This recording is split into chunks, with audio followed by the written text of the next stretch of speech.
Bonsoir les amis, bienvenue sur Power Trade, la chaîne des stratégies d'investissement simples et efficaces. Alors regardons tout de suite le CAC 40 afin de rentrer dans le vif du sujet. Les amis, vous voyez que le CAC 40 il est bien bullish, hein. On a toujours ce gap qui n'a pas été comblé, ce gap là qui n'a pas été comblé, puis nous avons encore des gaps plus bas. Donc c'est vraiment une période très haussière que nous pouvons constater sur le CAC 40. Voilà, ceci dit, petite bougie, on n'a pas réussi à avaler la bougie de la veille, donc ça demandera une confirmation demain, et confirmation peut-être qu'il n'y en aura pas, car je viens de voir, on va aller voir ça tout de suite, que le S&P 500 vient de passer vendeur, et donc ça c'est quelque chose qui peut nous inquiéter pour justement le scénario à venir. Regardons tout de suite le DAX. Alors lui, le DAX, il se pose pas de questions, très bullish, on a tout explosé, nous sommes au plus haut, il y a toujours ce gap qui n'a pas été comblé et qui ne sera pas comblé avant peut-être très longtemps, peut-être sera-t-il jamais comblé, on a aussi ce gap là, donc vous voyez, configuration très haussière, avec une jolie île ici, qui donc nous laisse présager que le DAX va continuer à monter. Concernant le S&P 500, tout à l'heure je vous avais dit que il était passé vendeur, donc on remonte un petit peu, puisqu'on est à 5062. Alors regardons un petit peu sur le site Power Trade, le point c'était 5058 les amis, 5058, et on regarde le plus bas c'était 5057.29, donc on a légèrement dépassé ce point, donc nous sommes vendeurs sur le S&P 500. Alors les marchés européens, ils suivent comme un petit chien en général, en Globex, en transaction hors séance, le marché américain. Donc il va falloir voir ce soir si à 22 heures le marché américain restait en ces points à peu près, ou si ça continuait à descendre, ou voir s'il y avait une remontée qui pourrait nous rassurer sur le CAC 40 notamment, puisque nous sommes en position sur le CAC 40. Allons regarder tout de suite notre position sur le futur CAC 40. Et donc sur le CAC 40, le contrat futur que nous avons depuis quelque temps en position, il nous fait gagner 1904 euros depuis que nous sommes en position sur cette échéance du mois de mars. Et aujourd'hui, c'est 190 euros que nous gagnons. Voilà, donc en termes de plus-value latente, on a 1905 euros hors frais, et au total, c'est avec les frais 1904,25 euros d'engrangé. Alors, finalement, pendant un moment, on gagnait un peu plus de 240 euros sur ce contrat-là. Donc le marché se redégonfle un petit peu. On peut aller regarder un petit peu le graphique, et on voit qu'effectivement, que depuis le plus haut là qu'on a ici, on voit qu'on a tendance à redescendre un peu. C'est pas dramatique, donc voilà, peut-être aussi que le CAC 40 va faire comme le DAX, il va tout simplement se décorréler du marché américain. Donc voilà, nous sommes à 7967, on va aller voir tout de suite le compteur à pépette. Et le compteur à pépette, avec un contrat donc mars qui se situe à 7967 par rapport à justement un contrat qui avait été acheté de 100 points plus bas, puisqu'on avait acheté à 7766,50, et bien en gros, nous gagnons 2003,50 euros. Car rappelez-vous, on est à 10 euros le point, et donc avec 200 points, nous gagnons allègrement nos 2000 balles. C'est depuis le 22 août que nous avons constitué ce tableau afin de vous faire un graphique. avec toutes les hausses et les baisses, les drawdowns qu'on a pu faire sur le CAC 40. Donc je vous montre tous les jours pas à pas comment nous gagnons de l'argent sur donc l'indice CAC 40. Donc depuis la date que je vous ai dit du mois d'août, nous avons gagné 4093,65 € et pour ce faire, nous avons gagné 12 fois et perdu 19 fois. En général, les algorithmes que je vous donne tous les soirs sur le site powertrade.fr ou tout simplement tous les matins sur les shorts que je vous fais sur YouTube ou sur TikTok, ces points en général nous font gagner en moyenne, je dis bien en moyenne, une fois sur deux. Et là, nous avons passé une mauvaise période car rappelez-vous, ici, nous avions eu une période ici un petit peu difficile avec 1, 2, 3, 4, 5, 6, 7 trades négatifs. Je dis pas que c'est du jamais vu, mais c'est extrêmement rare d'avoir 7 trades négatifs, les uns derrière les autres, sans compter que derrière, nous avons eu encore une période un peu difficile. Mais vous voyez, quand on a des périodes fast, c'est 2000 balles qui tombent les gars, ou là ici c'est 3200 balles. Donc pour pouvoir gagner ça, il faut accepter aussi parfois de supporter quelques petites pertes ici ou là, et même si c'est fréquent, au global, les amis, c'est quand même 4393 € que nous avons engrangé sur le CAC 40. On le voit au niveau graphique. C'est au niveau graphique que ça prend plus de sens, puisque effectivement, on voit que nos gains et nos pertes, nos pertes sont erratiques, mais on voit que quand on a des phases de gains, les phases de gains sont quand même assez impressionnantes. Et puis ensuite, parfois, on a aussi d'ailleurs des phases de pertes, mais c'est plusieurs pertes qu'on voit ici qui peuvent être elles aussi impressionnantes. Mais ce qui compte, c'est d'avoir un graphique haussier, et si on est bien orienté, évidemment, avec le temps, nous finirons par gagner de plus en plus d'argent et de plus en plus d'argent et de plus en plus d'argent, ce qui nous permettra à un moment donné de rajouter peut-être un petit contrat de façon à accélérer un petit peu, puisque l'argent, en fait, c'est notre carburant. Donc, si nous avons un peu plus d'argent, nous pourrions, pourquoi pas, travailler avec un deuxième contrat. Et si on travaillait avec deux contrats, les amis, ça serait, si on avait travaillé avec deux contrats, les amis, ça n'aurait pas été 4193, mais plutôt 8200 balles qu'on aurait dans les fouilles. Donc voilà, vous voyez qu'il faut, il faut travailler d'une manière très perspicace et d'une manière lente. C'est pas parce qu'on gagne actuellement qu'il faut absolument augmenter les positions. Non, on prend notre temps, les amis, on prend notre temps, et surtout, on doit gagner d'abord assez d'argent pour être en mesure de pouvoir ajouter un contrat et d'augmenter notre la taille de nos positions. On va regarder le portefeuille débutant. On va sauter du coq à l'âne, les amis. On prend le portefeuille super professionnel au portefeuille débutant. Et ensuite, on verra le portefeuille intermédiaire, qui est le portefeuille père de famille, qui est le portefeuille PowerTrade. Et là, on arrive dans un tout petit portefeuille, puisque nous avons 2663 € sur ce portefeuille. Et ce portefeuille, c'est Total Energy, BNP, Alphabet, Alibaba, qui constituent nos principales lignes, puisque nous n'en avons que 4. C'est un portefeuille qui est très récent. Nous avons dû gagner un petit peu d'argent, épargner tous nos YouTube AdSense petit à petit, nos primes de parrainage pour se constituer ça. Donc ça fait en gros, ça fait 19 mois que nous avons créé ce portefeuille.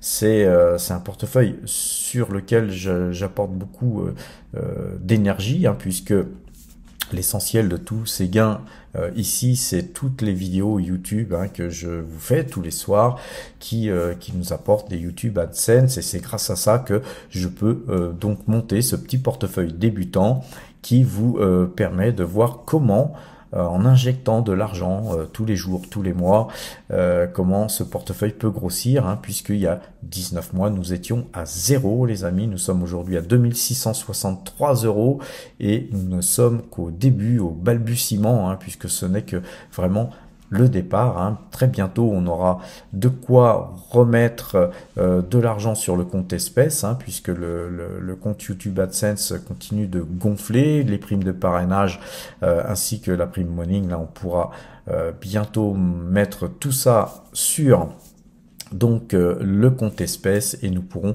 continuer d'acheter des actions et puis petit à petit, à force d'acheter des actions, effectivement, nous aurons un portefeuille qui grossira et qui, de plus est, nous servira des dividendes, hein, qui soient trimestriels comme les dividendes de Total Energy ou tout simplement des dividendes annuels comme ceux de BNP et pourquoi pas certaines actions qui ne versent pas de dividendes puisque société de croissance telle Alphabet.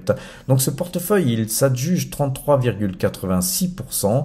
Nous avons gagné 674 € hein, depuis le 1er janvier puisque ce portefeuille était au 1er janvier à 1989 € et puis qu'actuellement nous sommes à 2663 €. Donc voilà, je suis très heureux de voir ce portefeuille grandir, grossir petit à petit et d'essayer de vous donner goût à justement à mettre le doigt dans la finance, à investir. Et pour ce faire, vous avez, je vous le rappelle, des liens en description afin de pouvoir ouvrir des comptes et pouvoir acheter des actions. Ces liens en description vous permettront d'avoir une prime de parrainage. Alors les amis, le compteur à pépette et le portefeuille débutant ayant été abordés, regardons le portefeuille Power Trade qui est donc le portefeuille père de famille hein, que j'ai créé il y a maintenant 45 ans et ce portefeuille petit à petit, eh bien il a grossi. Il y a 45 ans, ce portefeuille, il était à l'image du portefeuille débutant que vous aviez vu juste avant celui-là. Et voilà, si vous faites chaque mois des injections de capital dans votre portefeuille, vous verrez que au bout d'un certain temps, eh bien, vous aurez des revenus supplémentaires. Vous pourrez accéder à l'indépendance financière. Vous pourrez avoir des revenus complémentaires à votre retraite, hein, si c'est la retraite qui est votre objectif, etc., etc. Donc, ce portefeuille, donc Power Trade, comme vous pouvez le voir, notre plus grosse ligne, hein, c'est Total Energy qui compose 53,45% de l'ensemble du total de nos allocations d'actifs hein, sur ce portefeuille. Ensuite, on a Pernod Ricard qui est donc représenté à 4,90% du total de nos allocations d'actifs. Ensuite, on a Toto, puisque moi je lorgne beaucoup, comme vous le savez, l'Asie, hein, puisque j'aime beaucoup l'Asie, et donc je lorgne beaucoup les valeurs japonaises ainsi que les valeurs cotées à Singapour. Et donc dans notre portefeuille, évidemment, nous avons souvent des valeurs qui donc sont cotées soit à Singapour, soit au Japon. Et donc nous avons une ligne Toto, hein, qui est, je vous encourage à aller voir la vidéo que j'ai faite sur Toto, qui vous intéressera sûrement. Nous avons ensuite une grosse ligne hein, sur la Coface qui verse un gros dividende. Ensuite, on a du Michelin, du Ecopétrol, du Petrobras. Ecopétrol et Petrobras, c'est des énormes dividendes qui nous sont versés, les amis, c'est la fête hein, quand ces dividendes tombent.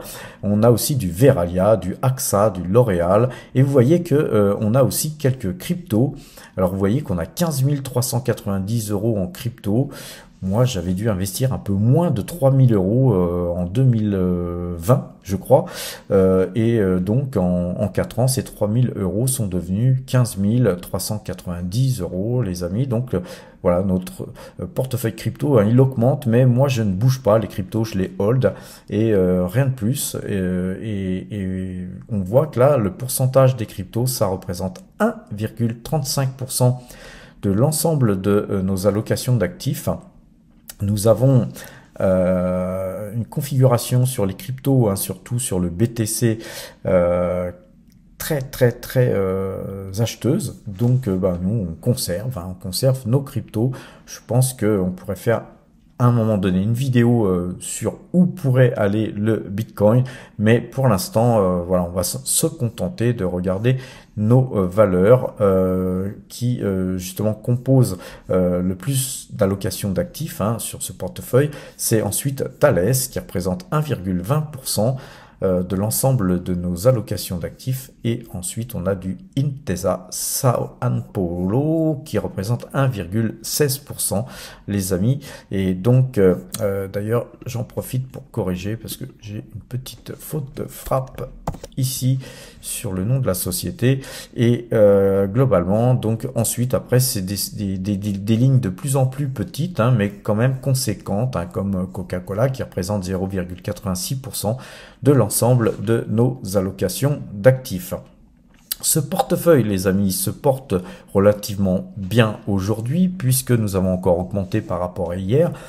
Nous gagnons 0,50% depuis le début de l'année, et c'est donc 5 631 € qui sont donc engrangés. C'est très peu en 2 mois puisqu'on a l'habitude de faire mieux, mais sachez qu'on est beaucoup investi sur les valeurs pétrolières, et les valeurs pétrolières en ce moment elles n'ont pas le vent en poupe. On va aller voir ce qui se passe graphiquement justement sur nos valeurs et sur le Brent. Et donc on va commencer par le Brent, et le Brent on voit que effectivement on a eu une période un peu compliquée ici, et puis ensuite le Brent s'est repris, il s'est repris, et puis ensuite petite baisse là ici, mais là aujourd'hui on voit que le Brent, il se redresse encore, et donc il faudra attendre demain pour voir si le Brent continuait sur cette lancée. Et si tel était le cas, quand on regarde sur du un peu plus long terme, quand on dézoome, on voit que finalement le Brent, il est dans une tendance relativement haussière, mais que la pente est plutôt douce. Voilà, donc il faut s'armer de patience. En fait, il faudrait qu'on casse tous ces plus hauts ici pour voir le Brent vraiment bullish. Et un petit peu à l'instar de ces 2 points là qu'on a ici sur Total Energy, il faudrait qu'on casse les 61, 50, 62. On va aller voir ça tout de suite. Donc vous voyez que l'action Total elle est vraiment corrélée là sur le graphique du Brent tout simplement. Et donc, quand on regarde le graphique de Total Energy, d'ailleurs on voit là tous nos achats qui ont été faits ici, et on voit que effectivement sur les Brent on a un certain niveau à casser qui est en fait ce niveau là sur Total Energy, et si on cassait ces niveaux là, effectivement on irait certainement rejoindre les plus hauts, c'est-à-dire du 63,50 en gros, et là effectivement on pourrait se donner le droit de rêver de voir Total Energy enfin casser les plus hauts. Alors en attendant, tous ces achats qui ont été faits là, c'est tout simplement parce que nous avions vendu à 63 les amis. Rappelez-vous, on va regarder ça en dézoomant. On avait vendu ici à 62,98, et donc moi je comptais la racheter vers les 57. Cette action elle n'a jamais pu y aller, et donc on a fait des achats d'urgence pour éviter de racheter au-dessus du prix où nous avions allégé la moitié de notre position sur Total Energy. Et je vous rappelle qu'on a une énorme pause, vraiment une énorme pause sur Total Energy par rapport à notre portefeuille. Alors regardons maintenant Toto, qui est notre deuxième ou troisième plus grosse ligne. C'est vraiment une grosse position, suivant les cours, évidemment, ça fluctue. Et là, on a cassé ce trend jaune, et donc on est donc très bullish, on est passé très bullish sur l'action Toto. Alors vous voyez, moi j'adore les 2 marchés asiatiques qui sont le marché japonais ainsi que le marché de Singapour. Le problème du marché japonais aujourd'hui, quand on achète des actions, même si elles montent beaucoup, le Nikkei a énormément monté, mais par contre le yen a énormément baissé, ce qui impacte en fait vos plus-values, puisque si vous gagnez d'un côté sur le prix de l'action, mais si sur le change vous perdez autant, vous êtes à zéro, les amis. Donc c'est beaucoup plus compliqué, je dirais, de travailler le marché japonais aujourd'hui que le marché singapourien, sur lequel nous reviendrons comme sur le marché américain dès que ma SCI m'aura permis de verser un gros dividende. Regardons l'action L'Oréal à présent. Vous voyez qu'on avait fait un bon achat à 392, on avait revendu à 453,45 € et on voit qu'aujourd'hui on est toujours en dessous du prix où nous avions vendu, et nous avions vendu le 14 décembre, vous voyez. Donc, vous voyez, beaucoup de gens me posent des questions, mais Patrick, pourquoi tu vends L'Oréal? Beaucoup de gens m'avaient posé cette question, mais L'Oréal, c'est pas une action qu'il faut vendre. Eh bien, les amis, L'Oréal, nous l'avons racheté beaucoup moins cher. Et d'ailleurs, on a racheté un petit peu plus en termes de quantité que nous avions vendu ici, et à un prix moindre. Donc pourquoi je vends des actions, les amis? Parce que je fais pas collection de titres. Je suis là pour acheter des actions et les revendre afin d'extraire de la performance. Et quand on extrait de la performance, on touche du pognon, les amis, en monnaie sonnante et trébuchante, et ça nous permet tout simplement de la dépenser ou de la réinvestir intelligemment dans des choses beaucoup plus intéressantes. Regardez là par exemple. On va zoomer. Vous voyez ici, quand j'ai refait feu sur L'Oréal ici, regardez ici les amis, j'avais donc acheté du L'Oréal ici à 424,95, on a racheté aussi à 433,05 quelques jours après.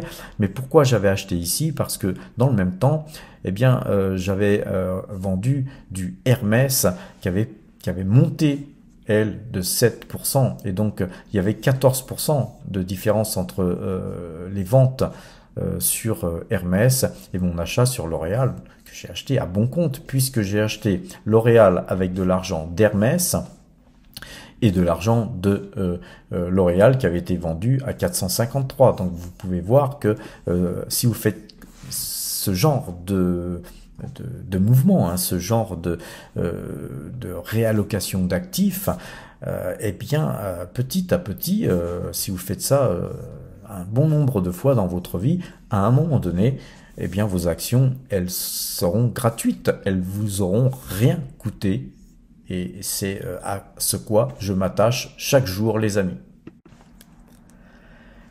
Concernant Intesa, donc vous voyez qu'on avait acheté ici, je jouais moi le rebond ici, sur ces points-là, on avait vraiment une zone qui était très forte, et puis j'avais découvert cette valeur, j'aurais bien aimé l'acheter beaucoup plus tôt, mais j'avais découvert cette valeur qui verse un très très gros dividende, donc j'ai tenu à l'avoir en portefeuille, et puis ensuite elle est repartie, donc j'ai refait feu avec 3000 titres supplémentaires, donc Intesa, San Paolo, ça fait partie du peloton de tête des sociétés que nous avons en portefeuille, et donc cette société aujourd'hui a pas bougé, on a fait moins 0,07%, autant dire qu'elle a pas bougé, mais vous voyez que depuis qu'on l'a acheté, elle a beaucoup monté.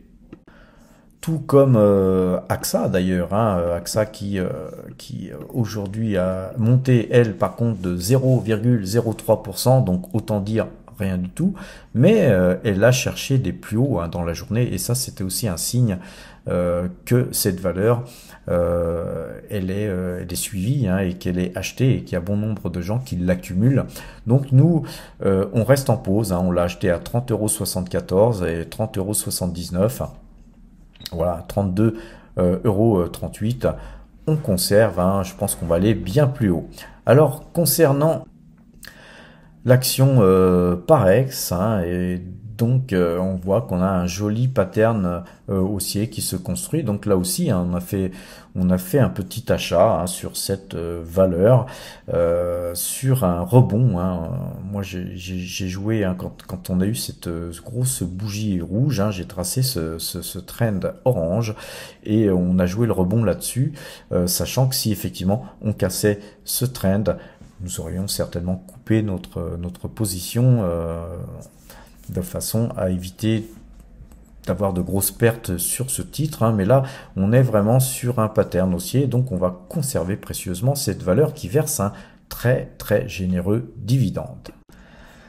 Alors les amis, on regarde un petit peu le graphique de SO, hein. Vous voyez qu'on avait acheté à 71,95. Rappelez-vous, on a fait un article, hein, sur le site powertrade.fr, hein, et donc nous, suite à l'article, on avait d'ailleurs acheté une petite ligne SO, et on a bien fait d'ailleurs, hein, puisque ce titre que nous avions acheté à 71,95, eh bien il est aujourd'hui à 78,65, et aujourd'hui il s'adjuge 3,49%, les amis. On a eu une période où il y a eu là ces 3 derniers jours des prises de bénéfices, hein, parce qu'évidemment quand il y a un gros mouvement de hausse comme ça, il y a toujours des gens qui se disent moi je prends mon pognon et je m'en vais.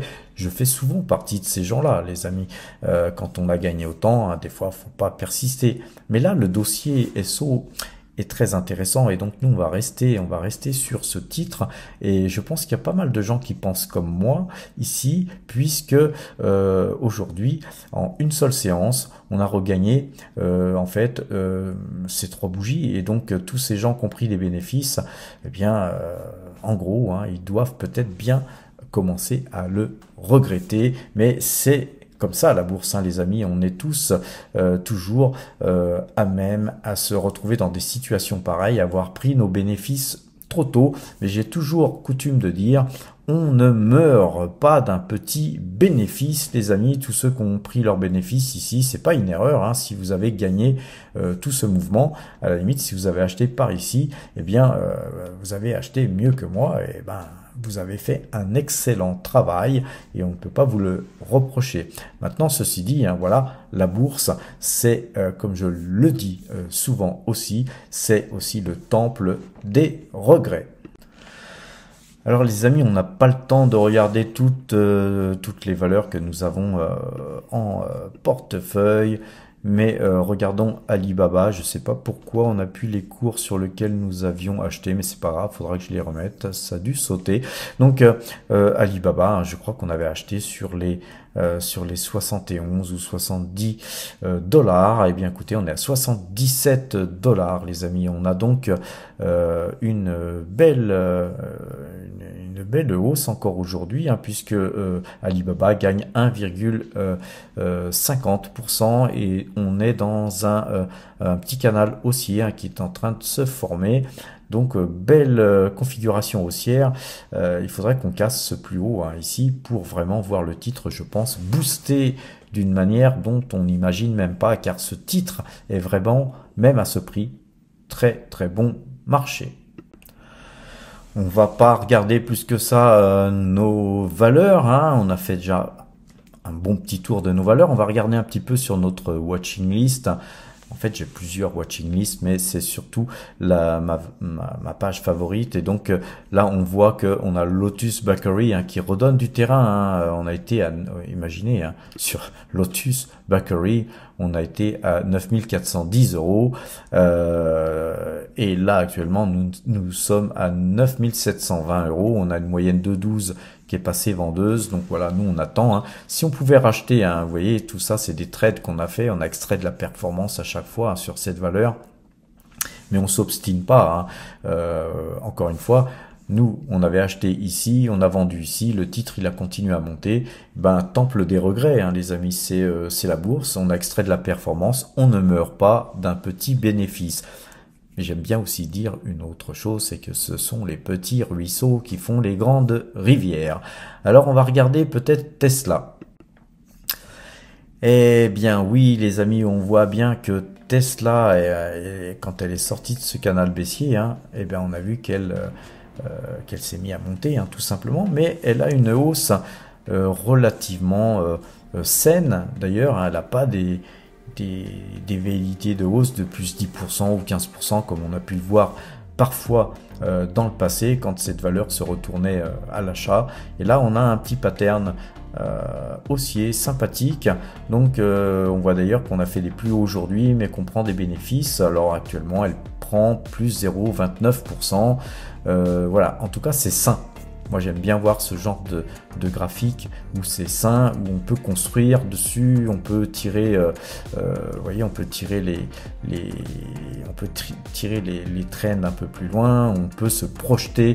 Tandis que si vous avez une bougie qui fait 10 cm là-dessus, ben, en fait, on navigue à vue et sur des bougies pareilles, moi, j'ai tendance plutôt d'ailleurs à prendre des bénéfices, car souvent hein, on a tout pété les ventes Bollinger et autres, et puis souvent le titre reflue, et puis après s'il reflue pas, ben, on passe à autre chose, hein, on investit sur d'autres valeurs les amis, il faut pas s'obstiner, il n'y a rien de pire que l'obstination. Voilà les amis, sur ces bonnes paroles, je vous souhaite une bonne fin de soirée, portez-vous bien et à demain.